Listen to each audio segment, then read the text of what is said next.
গঙ্গার জলবন্টন চুক্তির পুনর্নবীকরণ নিয়ে চলতি সপ্তাহে আলোচনায় বসতে চলেছে ভারত বাংলাদেশ। মঙ্গলবার নয়াদিল্লিতে দুই দেশের যৌথ নদী কমিশনের সদস্যরা বৈঠকে বসবেন। আলোচনার উদ্দেশ্য মূলত গঙ্গা পদ্মা জলবন্টন চুক্তি পর্যালোচনা করা এবং সংশ্লিষ্ট বিভিন্ন বিষয় নিয়ে আলোচনা করা। তাছাড়া আগামী বছরের ডিসেম্বরে মেয়াদ শেষ হচ্ছে গঙ্গা জল চুক্তির, তাই চুক্তি পুনর্নবীকরণের বিষয়টিও উঠতে পারে মঙ্গলবারের বৈঠকে। বাংলাদেশের সংবাদ মাধ্যম সূত্রে খবর, সে দেশের নদী কমিশনের সদস্য আবুল হোসেনের নেতৃত্বে সোমবারই ঢাকা থেকে দিল্লির উদ্দেশ্যে রওনা দেওয়ার কথা রয়েছে 10 সদস্যের এক প্রতিনিধি দলের। শুরু হয়ে গিয়েছে তার প্রস্তুতিও। ওই দিনই দিল্লি পৌঁছাবেন তারা।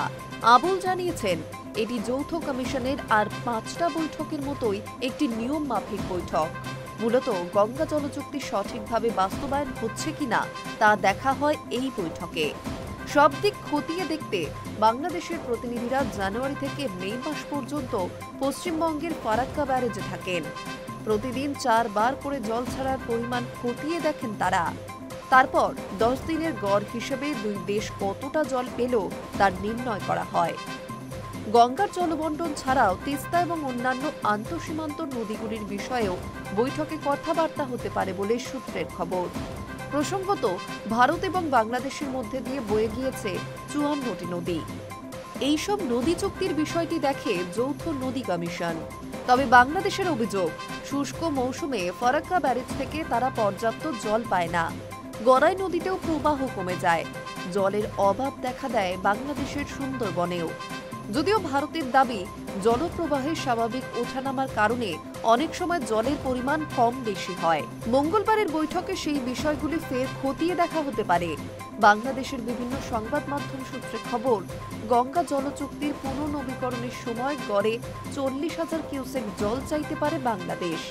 পাশাপাশি চুক্তিটি দীর্ঘমেয়াদী করার পরিকল্পনাও রয়েছে মোহাম্মদ ইউনূসের অন্তর্বর্তী সরকারের। প্রসঙ্গত, 1996 সালের 12 ডিসেম্বর ভারত ও বাংলাদেশের মধ্যে গঙ্গা পদ্মা জলবন্টন চুক্তি স্বাক্ষরিত হয়েছিল।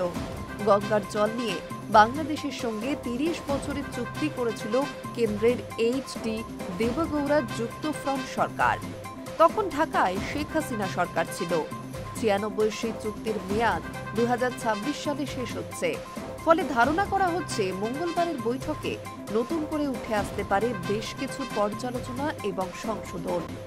সূত্রের খবর, বৈঠকে ধরলা, দুধকুমার, গোমতী, খোয়াই, মনু সহ 14টি নদীর জলবন্টন চুক্তির বিষয়েও প্রস্তাব করতে পারে বাংলাদেশ। High news network.